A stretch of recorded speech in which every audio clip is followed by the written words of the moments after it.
Well, I wanted to jump on here for a minute and talk about the me and Rob's podcast. Want to thank Rob for coming on and doing that. I'm really happy with all the positive comments and responses we've got from that. Really trying to push this in a different direction moving forward with the retics, with how just kind of down and out the reptile industry in general has been. uh I was real happy with the podcast and how well it was received. So hopefully Rob's going to be able to come on once or twice a month, have a discussion. Also, I'm going to have some other people on here quite soon. Eric Lee's going to come on as soon as we can line something up with Rob's schedule. I did talk to Raul Diaz yesterday. He's going to come on. I don't know if Rob's going to be on for that one, but I've been uh, busting Raul's balls for years to come on and talk, and I finally talked him into it. Real interested. I think a lot of people don't really talk to Raul too much. Or know what his original plans were before the Lacey Act banned, and so we want to get into that. Some of the stuff he was planning on doing with retics, some of the stuff he's did do and currently doing with retics. His A lot of his other work's really interesting too, and hopefully he's going to be able to explain some genetic stuff to us. Because I try to talk about polygenics and stuff, but if I don't know what a term is for something, I'm seeing, I just make something up, like gene dominant expression. I'm pretty sure that's not a scientific term. It's just I didn't know what to call it, so that's what I called it. So he's going to help us understand better why we're getting the results we're getting, why we're seeing, maybe one morph kind of dominate another morph, and and give us some actual proper scientific terms, so I don't have to keep making stuff up, which will be nice. Who else is coming on? I got a couple people on Patreon that want to come on, hopefully, and ask some questions, and just kind of have an open dialogue and discussion about some stuff. So I'm actually really looking forward to it, and yeah, I'm really glad everyone liked it. I want to have a segment specifically dedicated to people that are crossing localities. So, like, I've done the Ternates and the Super Dwarfs. Andrew's done the Phil and the Super Dwarfs. Chris did the Tambalongan Super Dwarfs. Lucas did the Slayer Super Dwarfs. I'm hoping to have. When I try to get Andrew's going to be hard to get on, but I can probably talk him into it. I'm hoping that I can get all these people to come on and just discuss their projects, because I really think those are important projects, and I would really like to see them kind of give a breakdown and an explanation for why they also feel that it's important. And Also, I'm actually having a Black Friday, so I've never done this before, but I have a ton of stuff that was just holdbacks, and it's just so much stuff that I can't keep all of it. Not all of it's holdbacks, but a lot of it is. If you're interested in, like, a really nice marble, I got these marbles reduced to maybe a little lower than they should be. So I mean, if you're looking for a really nice marble, um, I got one mil as low as like 350, and it's insane.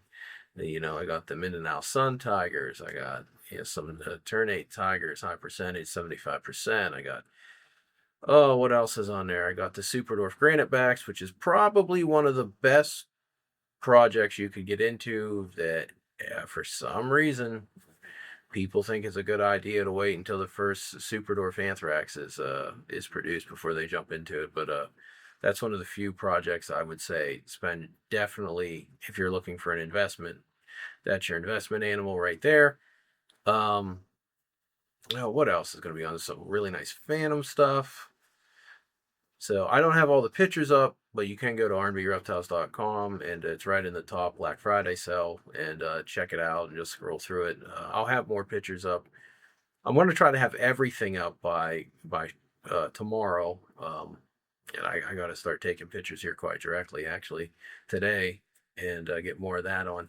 So, but yeah, like I said, I'm glad everybody enjoyed that podcast with Rob, and we're gonna try to keep that tone going, more of a optimistic tone going, and that's why I want to get some other breeders on here and have some good discussions, and not try to make it too much of a sales pitch. But like I was saying, I'm really excited to have Eric come on and talk about some of the things he's doing. You know, some of his high percentage projects, and I'm real curious to hear his opinion on the direction of the market and what his plans are and what direction he's taking his personal collection. So that should be interesting. But I want to do that with me, him, and Rob. I think it'd be good to. I think that'd be a good time to have all three of us on there. But yeah, like if you're interested in coming on, or you want to talk about stuff, or you got questions, just reach out to me, and you know, we can either get you on, or if you got some questions, we can answer your questions and help you out. Don't mind doing that at all. But yeah, like I said, and if you want to give me money, which I recommend you do, it's like tithing. It'll make you feel good. Head over to RNB Reptiles, check out the Black Friday sales, and normally I'd have to wait to ship, but with how warm it's been, I can actually still ship right now. So I got a few weeks here, as long as the temps hold, that I can still ship out. And so yeah, that's about it for today. But I just wanted to make a quick video, you know, saying thanks to Rob and everybody that you know, watched the video and or watched the podcast and, you know, enjoyed it. And we're going to try to bring more of that content for you guys, because I do feel like there's a bit of a void right now in retics, and I understand it. I understand why there's that negativity right now. But we got a new presidency. As long as Biden doesn't start World War III in the next month or two, we should be okay. And yeah, we'll just go from there, and hopefully have some constructive dialogue, and keep pushing forward, and keep making nicer stuff, and keep downsizing with the super dwarf blood, and keep adding the polygenic traits from the ternates and the fills, and I'm really excited to see what everybody else is going to be doing with the locality crosses they're working with. So, but yeah, like I said, if anybody's interested coming on, or if anybody has any questions, hit me up and we will try to get them answered. I also talked to Glenn. I think Glenn's going to come on. We've been talking about doing this for a while. There's some specific questions I want to get into with Glenn about that book. I consider that book to be an extremely useful tool for the retic community, and I'm really glad he wrote that.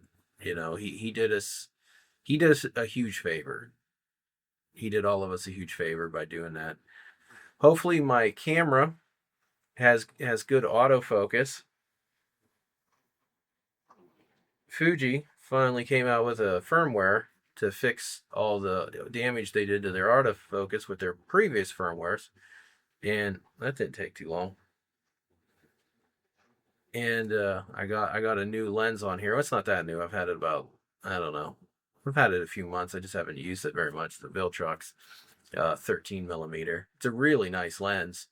It's great for this kind of stuff, and it's actually great for a lot of stuff. But yeah, if anybody's interested in camera shit too, or you know, doing videos or taking pictures or anything, or anybody wants any information on that, I can do a couple how-to videos on some of that if anybody's interested in doing something more than just using their phone. I hate phone pictures. My God, I hate phone pictures.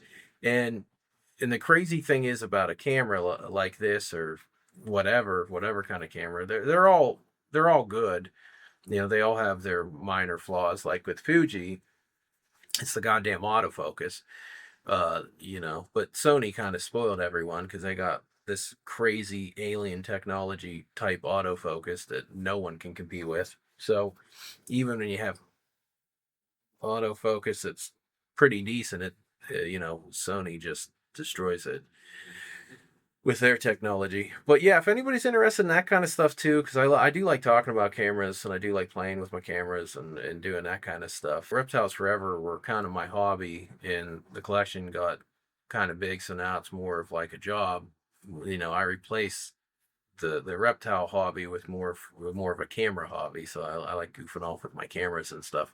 But if anybody's interested in that stuff, hit me up. We can do some videos on cameras, maybe some reviews, how to set up lighting, all of that kind of stuff. Because it's really tough.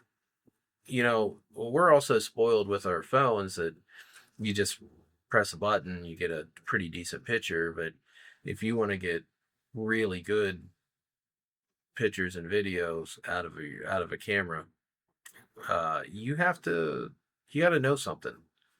You really got to know something. It's not like picking up a cell phone and just snapping off some pics or some videos. It takes a little bit of talent and a little bit of understanding, mostly of light and how light works and how it's going to work with your lens and how it's going to work with your sensor. There's a lot of information that you need to know if you want to take a nice picture.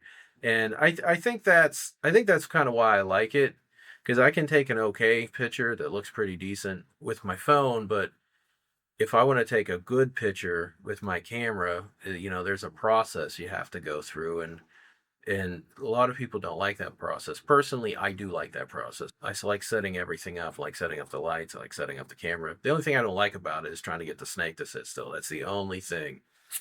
And I would probably do it a lot more if I wasn't trying to take pictures of retics that are running around like assholes.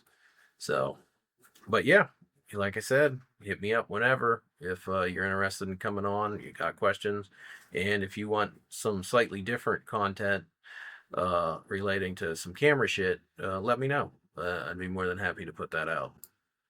Oh, and happy Thanksgiving. Unless you're a blue-haired, angry, feminist communist that's really mad that Trump won and you're out shaving your head and screaming at people like a psychotic person, you're probably not having a happy Thanksgiving. There's probably nothing that anyone can do to make you have a happy Thanksgiving. You're probably very angry right now and upset. And but happy Thanksgiving to you too and everyone else.